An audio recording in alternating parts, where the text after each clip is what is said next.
Hi there again, grade 10s. So last lesson we talked about population growth, and at the end I messaged that there are two types of growth. There's exponential growth and what is known as logistic growth. So we're going to talk about what is the difference then. First off, exponential growth. Now, this only occurs for populations under very ideal circumstances, very ideal conditions, perfect, temperature, perfect precipitation, lots of space. So populations will experience often exponential growth, which is defined as a very rapid increase in size. Now, we see this when perhaps an organism enters a new habitat.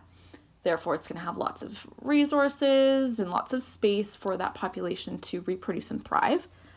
Can also happen somewhat unnaturally if the predators are removed from that particular habitat. Then there's no more threats to that population.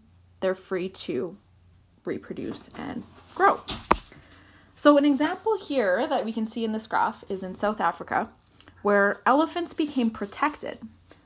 Now, what we can see here is at this point where the government actually protected the elephants and it instituted a hunting ban, is that their population was able to spike rapidly.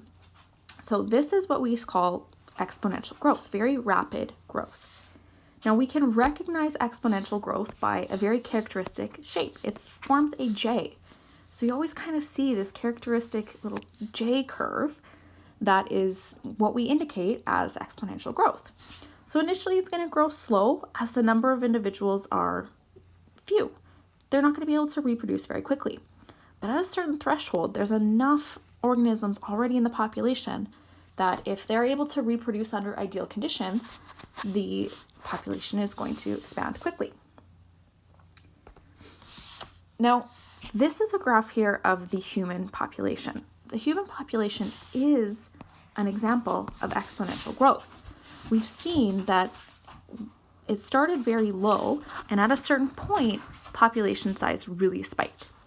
This tends to correlate with the Industrial Revolution, when technology and science expanded and humans were able to kind of populate and still provide enough food. Now, this particular graph of exponential growth, even though we see it in the human population, there's a lot of debate as to whether this is sustainable. So way back in 1789, there was an essay published by Thomas Malthus on the principle of populations. He essentially stated that in nature, exponential growth won't continue forever, that there are what is called checks and balances, like famine and disease, that keep a population size down. So due to lack of food and spread of sicknesses, populations get kept in check. And he said, in unchecked populations where we see that exponential growth that perhaps goes beyond the amount of food, they'll inevitably experience a crash in numbers. Now, his theory didn't really account for the amount of science and technology that we have in the human population, but it does kind of make you wonder as to whether our current growth numbers are sustainable. There are several people on our planet that don't have access to enough food, and we are currently seeing a very, drastic disease spread. So eventually we're going to be talking about density dependent factors, but when the human population is very crowded, viruses like COVID are able to spread quickly, keeping our population in check, and inevitably some people are getting sick and dying. So it's very interesting. So on our planet currently, there's about 7.5 billion people, and every year we're adding approximately 80 million people to our population. Now, with that, people might be thinking our population is growing exponentially, we're doing well, but over 1 billion people on our planet, studies or evidence suggest, they don't have enough food and enough safe drinking water. So really, some of those limiting factors might be keeping our population down, and we might inevitably experience a crash at some point. Another interesting fact is the age. Over half of the population currently is under 25, which is typically the reproductive years. So it's going to be a matter of the decisions that age group makes, whether they're having 0 children, 1 children, 6 children each, as to whether our future population might really grow a lot or might level off. So that's where the question is kind of up to you. Do you think population growth can continue at this rate forever? Now, typically in nature, the answer to this question is no. Oftentimes we see that exponential growth level off, okay? It does not occur indefinitely. You might experience a spike of growth, but eventually it levels out. The reason it levels out is because there's limiting factors in the environment. There's disease. Think of the virus that we're currently experiencing. There's predators out in nature that once a population is really thriving, they become more susceptible to being killed by predators. There's other just natural disasters, fire, hurricanes, tornadoes that inevitably kill some of the population. And more importantly, there's just competition. Out in nature, there's limited amount of resources. Same thing for humans. There's limited amounts of food, limited amounts of water, limited amounts of space. And that competition means that not all individuals will get access to it equally, and some will die.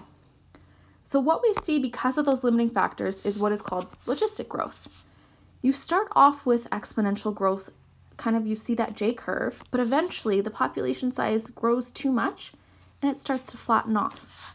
So there's kind of these invisible limiting factors, disease, decreased access to food, predators that shrink the population size a little bit. So this is kind of like a stretched out S shape. So logistic growth can also be called an S curve. Now, where this logistic curve kind of levels off is a very important part. Ecologists call that the carrying capacity. So what carrying capacity is, and this definition is important, is the largest population that a particular environment can support, should be over time, and that's known as the carrying capacity. So if a particular environment can support 100 individuals of that population every summer, that's the carrying capacity. Now, obviously, it's not going to stay at that level constantly. It's going to fluctuate, okay, 140 individuals, then down to 60, and up to 120, etc. But it hovers roughly around the same point. Now, carrying capacity can change. It can change with the season. It can change just with, different natural disasters, access to resources, and it's going to fluctuate. So what we see with this logistic growth is that the population tends to fluctuate over time, and the carrying capacity is then the average series of ups and downs. So if you're ever to ask to find the carrying capacity, and you had a graph of population size, your carrying capacity is going to be kind of the middle line of the fluctuations that we're seeing. So I'm just going to jump to this slide here. This is what I mean by that. We have a graph, we have population size here, grows exponentially, then it goes above carrying capacity, therefore the population shrinks a little bit, then it's below carrying capacity, so it has enough resources to thrive, then it goes above carrying capacity, so lack of food, decline, etc. So naturally, populations will fluctuate, but they'll fluctuate around that carrying capacity.